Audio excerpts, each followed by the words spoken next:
Hey everybody, this is Joel Toppin, and just picked up a game at the Console World Expo this year. The game is called The Battle of Armageddon, Apocalyptic Warfare in the End Times. Game designer is Kerry Anderson, and this is the limited edition of the game, and I thought I'd show you a little bit about this game from Kerry Anderson. First of all, this is the limited edition. There's a desktop published format of this game. Only the limited edition comes with a box. And it comes with a certificate of authenticity. How cool is that? There is a number of charts in the game. Just small, full-color charts. They're printed on nice cardstock. This has got the different types of setups. There are several different scenarios with the game. But I think the most common one that's going to be played is the campaign game, which is what I have set up here. So you get these setup charts, and you also get one set of unit charts. Tells you what each of the pieces will do, a little bit about the terrain. Limited edition comes with a full color rulebook, which is pretty easy to understand. Didn't really have any problems with the rulebook. It's a pretty simple game. And there's some rules in brief. The rules are pretty much summarized on this one page on the back of the rulebook, which is kind of nice. The limited edition of the game does come with mounted map boards, which is one reason why I wanted this. It's a really nice looking map, and it stretches all the way from the Iranian border there in the Persian Gulf over to the Mediterranean. And what I have set up here is the opening setup for the campaign game. Now, the game does not come with a what you call it here, a little pawn for the turn track. This is just something I supplemented my copy with. It actually doesn't come with a turn marker, but I think most gamers are resourceful enough to be able to come up with something, so I just use this extra little red wooden pawn for that. It's a hex and counter based game. It comes with a whole bunch of counters. There are 6, you can play with up to 6 players in the game. It comes with a lot of cards. The counters are die cut. Show you one up close here so you can see the thickness on it is, trying to get the focus here, there we go. You see the thickness is not terribly impressive, but it's not bad at all. And there's no unit values on them. You just classify these according to type, and I've got them all kind of laid out here for the Americans. So the one on the left here, the leftmost one, these are your Air Force bombers, helicopters, infantry, mechanized, and armor or tanks. Game does come with a whole bunch of cards. I've sleeved mine for ease of shuffling and storage. It does make the deck a little bit unwieldy. The cards are basically on just glossy print paper. They're semi-die cut, let me put it that way. You can tell that there's kind of nubs on the edges. This might be one game where you might want to actually clip your cards, but for the most part it wasn't hard to get the cards separated from the trees that they came on. If you get the desktop published version, Kerry actually threw in the desktop published cards, which are a little bit smaller. I think these would actually, if you wanted to sleeve these, they're perforated on these sheets, and not all of them separated the best. They had to kind of score it a little bit with a hobby knife, but you can actually use the green, I think the green sleeves from Fantasy Flight Games would actually sleeve those just nicely. So anyways, I've got the limited edition comes with the bigger cards with slightly different artwork, and they're full size, so they sleeve in the sheets just fine.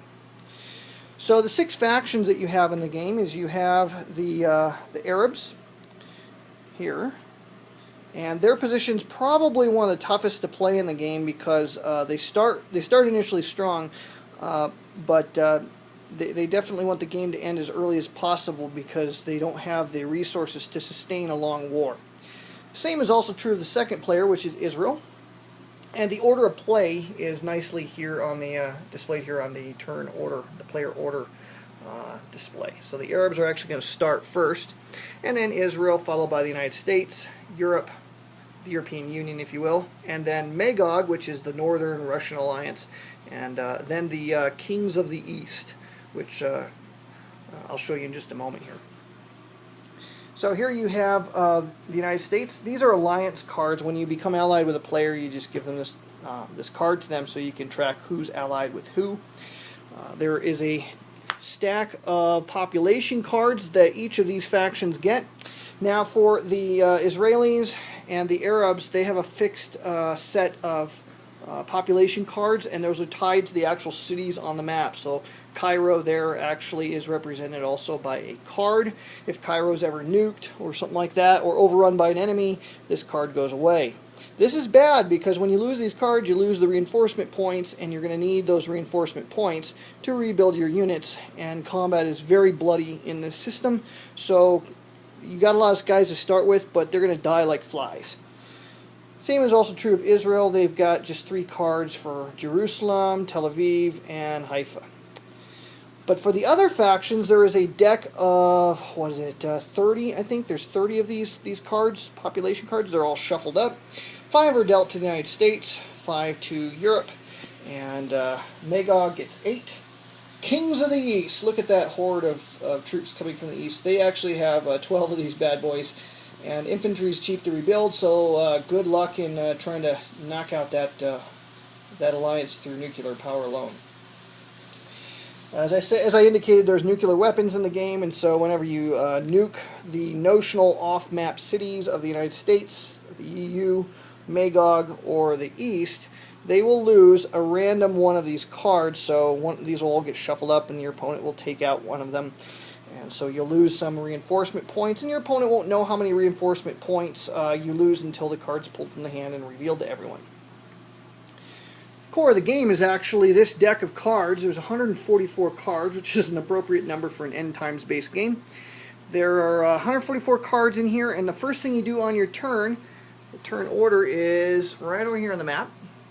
You can discard or play any unwanted event cards. So you can, if you got a handful of cards, like here we have the Arabs, they're going to start the game, and they've got a couple useful cards here.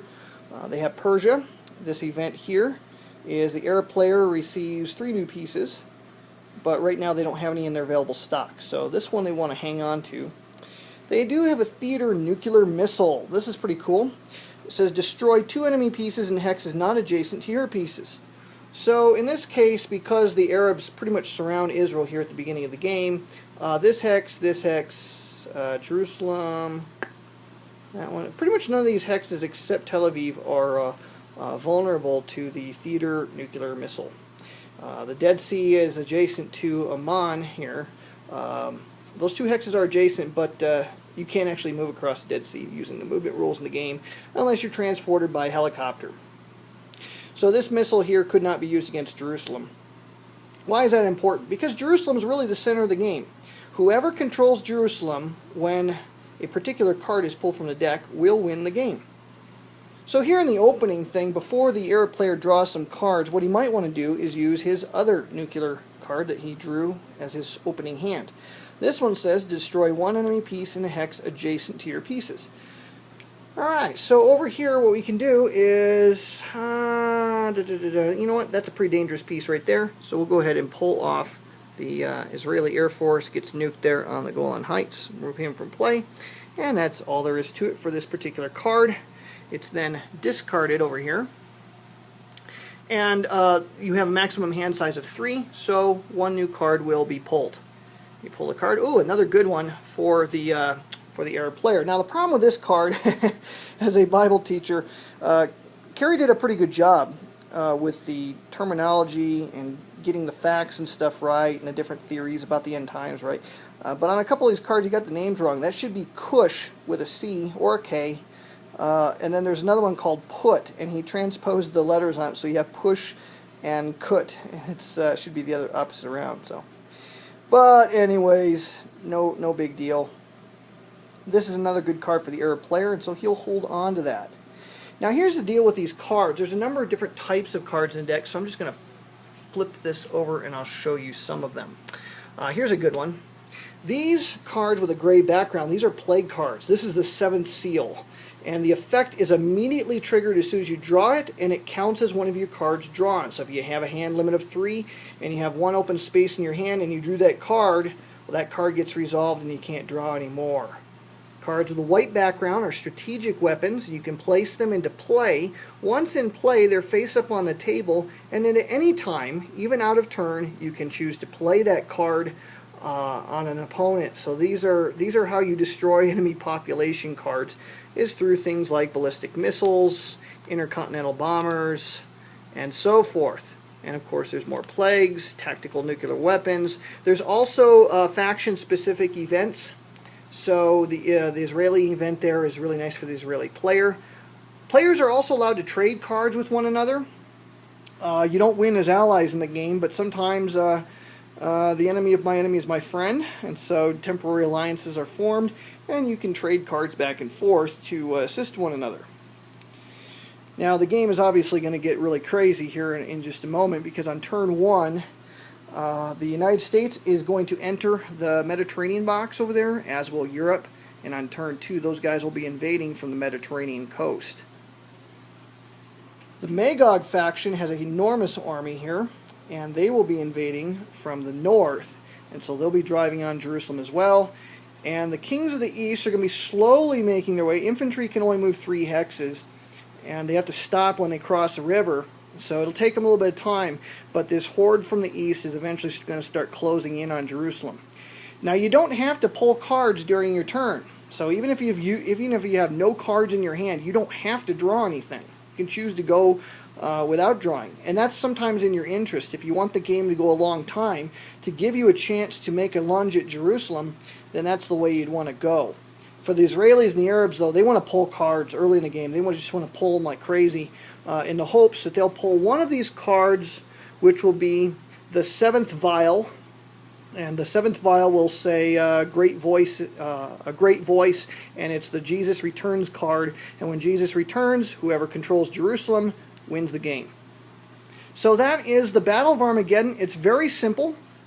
One other cool thing that comes with the deluxe version, if you pick this up, is it does have the laser etched special dice for combat. Air units, which are either helicopters or the bombers, here they roll 1 die, and if the die roll matches the firing unit, then you score a hit. Same thing goes true of the ground units. Ground units, you have to roll, the unit that's firing has to roll the symbol that matches it. So it's more likely for the armor to hit than it will be for infantry or for mech, but mech is more likely to hit than infantry, and on it goes. Whenever you score hits, the order in which hits are taken is summarized here on the back of the rule book.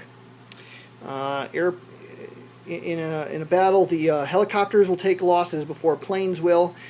Ground units cannot harm air units, so if ground units score hit, then you have to take an infantry. Second hit will be on a mech unit, the next on a tank, and then it'll wrap back around. So that's basically Armageddon. It's a wild, crazy game. It can play in an hour or less. Depends on when Jesus shows up, and no one knows the day of the hour when he's coming out of that deck there. So it's a really fun game. I had a blast playing this.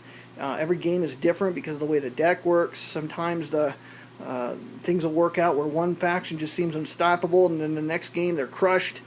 It's just a really fun game. I really enjoy it, and just thought I'd shoot this video to show you a little bit about the game and show you what comes inside the box. So if you get the DTP version, I think you get a paper version of this map, but it's still a fun game. And if you get the map blown up, you can actually use miniatures from say Fortress America or something like that.